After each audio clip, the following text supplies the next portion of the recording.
And am I the only person that thinks that Santa Claus is evil? Oh, really? You bought it too?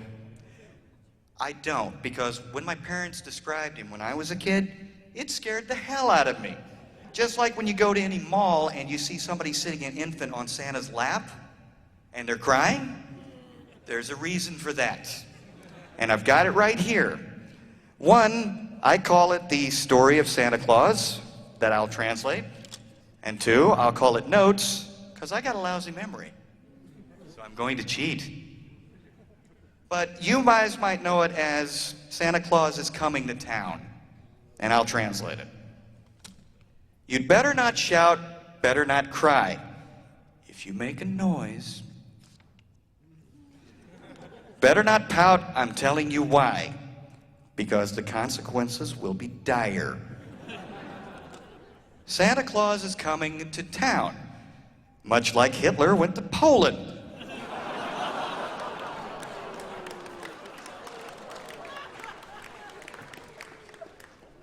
He's making a list. Gotta make sure they're all blonde-haired and blue-eyed.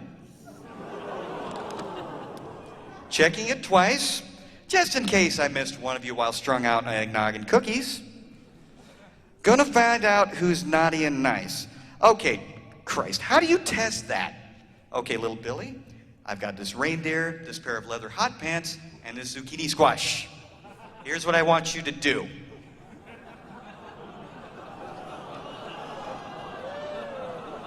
I told you he was evil. It's not my idea.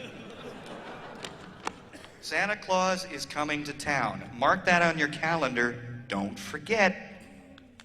He knows when you're sleeping and he knows when you're awake. Okay. How? Is he watching me through the window while I sleep? And my biggest question, can he see when I pee? Because most of the time I'm in there doing a number one as a kid. I'm not.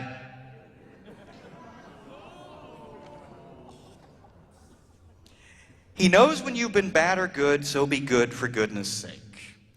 I think Mrs. Claus put that in, and she's a Southern gal. Kids, please be good. You know how he gets when he's lost a football bet and he's had a lot of schnapps.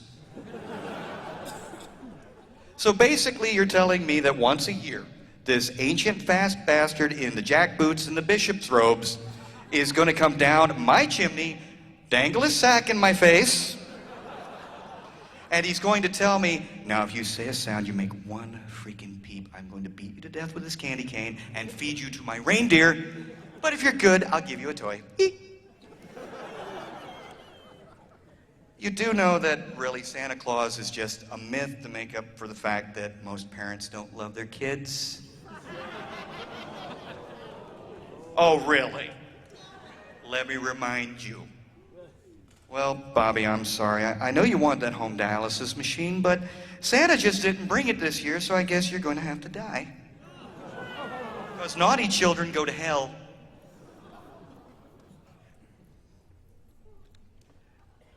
I know that was dark, and I'm sorry. Would you like me to lighten it up for you just a little bit with my last one? Good, because nothing lightens up anything like a good fart story, does it? I remember my first fart. I was on my way home from church with my grandmother. It wasn't in church. I'm still here. God is very tolerant because he let me get away with the Santa Claus thing, but he's not that tolerant. And we hit the grocery store on the way home because we need stuff for laundry. And we go in, and I'm pushing the cart, and Grandma's behind me tossing stuff in over my head, and I felt it coming. And as a kid, you know it's coming because kids will eat anything. I'd eaten about 14 deviled eggs and maybe a handful of dirt. So something that was coming out of there was not human in the slightest. And karma doesn't like me either, because if this had happened 2 minutes before, it would have been in the gourmet cheese section. And I could have passed it off as a bad Gouda. But we're in the floral section. No way in hell I'm gonna bogey this one. And I let it go. Classic silent, but deadly. She had that look like either she just smelled a raw lemon or saw the new Fantastic Four movie. But you see, I know how to beat that, and I'm probably dead now because everybody on the show is going to know my secret. What you do is, when you've done it, you look around like, oh my God, what the fuck? And look like you smelled something. And then look at the nearest culprit. They instantly are too busy trying to blame anybody else but themselves. They don't think it could possibly be you. And in the floral section was one old man on a wheelchair, putting a rose in his lapel. And Grandma was pissed. And I had one of those grandmas that when she was pissed, she didn't hold back. So she did what I called a grandma mutter. You might know this one. It's when they say something so vile and so disgusting, you can't believe it, and they say it in a tone low enough that you question whether or not she actually said it, but you can hear it clearly in Belgium. And she looked at this guy and she said, "You stinky mother, I know the rating, please, don't hurt me." But you can fill in the rest. This guy turned red, which was the most color he'd seen since retirement age. And we left the store. Now, I know I'm an asshole, but I'm sitting in the car high-fiving myself over this, because you know what? I got away with it. And how long's this guy gonna live anyway to have the shame? At some point, somebody's gonna dial 653. But I mentioned earlier, karma is a heartless bitch. My bowel said, you know what? That worked so well, let's try another one. She got the same look, but then she got the other look. The look of, I just figured it out. The old man's not in the car, but you are. Now, Grandma was not above beating a child, unless there was payback that was funnier.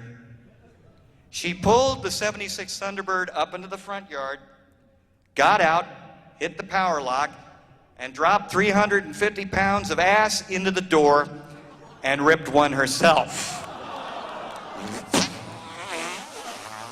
Not silent, but definitely deadly. And then she locked me in the car. And as she's walking back up to the house in her white church pants, and I'm inside the car banging on the window and screaming, and the car is looking like the inside of an unclean fish bowl, the neighbors think two things. Looking at her, it's a good thing they bought bleach. And looking at me, what is he screaming? Carousel! Thank you very much for listening to me tonight.